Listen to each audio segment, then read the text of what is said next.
rares sont les motos à avoir une longévité telle que celle de la Honda Goldwing. En effet, cette reine de la route a plus de 40 ans. Elle est arrivée en 1975. Et pour le millésime 2018, on a le droit enfin à une toute nouvelle plateforme de la Honda Goldwing 1800. Et on peut bel et bien parler en fait de plateforme pour cette nouvelle génération de Goldwing, puisqu'elle va arriver déjà en version standard, équipée d'une boîte de vitesse mécanique à 6 rapports. Elle va arriver en version Tour, la version complète que vous voyez derrière, en version DCT avec une boîte de vitesse à 7 rapports. Et puis il y aura aussi la déclinaison Bagger, bien sûr, qui sera débarrassée de son énorme dossier à l'arrière, uniquement disponible en version en boîte manuelle, et qui sera donc une Goldwing plus orientée custom. Alors sur cette nouvelle Goldwing, en effet, tout est nouveau, même si Honda a quand même conservé l'essentiel, l'âme de la Goldwing, à savoir son moteur 6 cylindres opposé à plat. Alors bien sûr il progresse, il passe à 24 soupapes, ce n'est plus un 2 soupapes par cylindre, c'est un 4 soupapes par cylindre.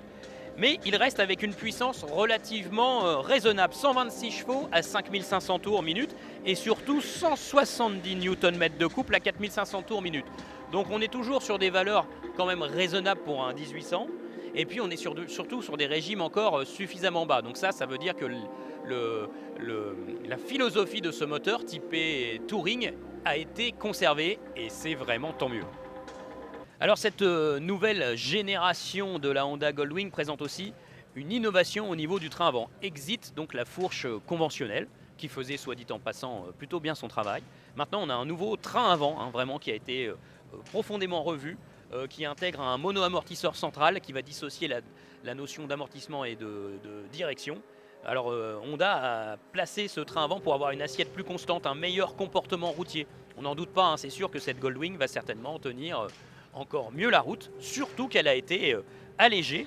Elle est annoncée à 383 kg pour la version complète Tour DCT, alors que à la rédaction de Motostation, la dernière fois qu'on avait pesé une Goldwing, on avait trouvé 407 kg. Donc c'est vraiment une belle fonte de poids pour cette nouvelle génération.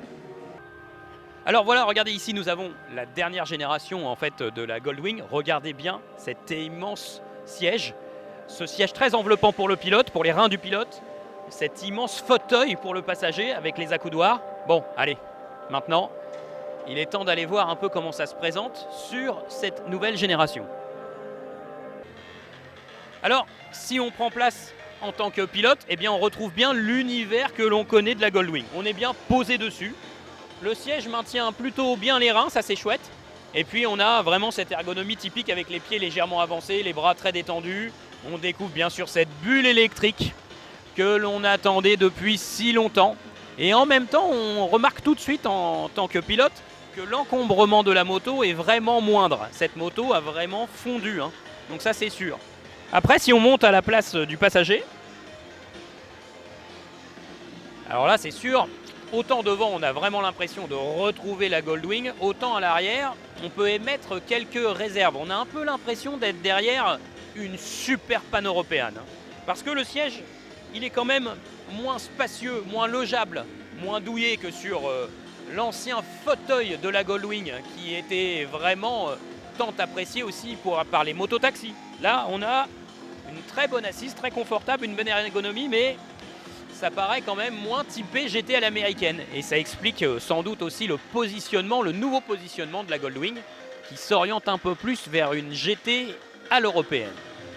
Autre point notable sur cette nouvelle génération, c'est le volume du réservoir. On avait 25 litres, il passe à 21 litres. Malgré tout, Honda précise que cette diminution du volume n'impacte pas l'autonomie. On attend de voir lors d'un test un peu poussé. Et puis il y a autre chose aussi, la capacité d'emport des bagages. Regarde. On a toujours un ensemble 3 valises totalement intégré sur la version Tour, mais c'est vrai que ça semble avoir un petit peu diminué.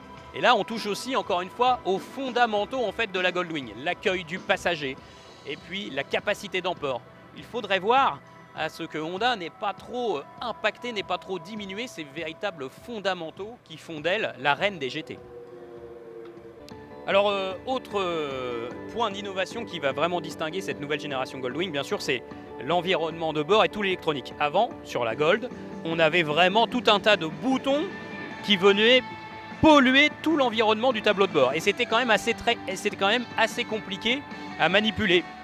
Ici, on a un environnement beaucoup plus moderne avec des commodos qui sont beaucoup plus intuitifs. Et puis surtout, on a tout regroupé autour de cette console centrale avec une molette qui est vraiment très typée automobile et qui va permettre de naviguer dans les divers menus, voilà, notamment le GPS par exemple. Il n'y a plus de clé de contact direct, il y a un kit clé main libre.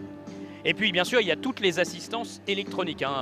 Cette fois-ci, il y a l'indicateur de rapport engagé, que ce soit pour la boîte 6 ou 7 vitesses. Il y a bien sûr le contrôle de motricité, le contrôle de couple de Honda, des modes de conduite. Ces modes de conduite vont régler le moteur, mais vont aussi régler les suspensions pour avoir une conduite plus sportive ou au contraire plus confortable. Donc on a vraiment un cap électronique qui est passé sur cette nouvelle génération 2018. Alors toutes ces améliorations, nous on trouve que c'est plutôt bienvenu sur cette nouvelle génération de la Goldwing, mais on espère quand même que cette reine de la route ne va pas perdre son âme en fait, dans cette efficacité supérieure, cette tenue de route améliorée, cette légèreté. On espère qu'elle va rester toujours aussi confortable, aussi typée touring. Est-ce qu'elle va toujours aussi bien accueillir pilotes et passagers pour voyager au long cours? Ça, on le vérifiera déjà lors d'un premier essai.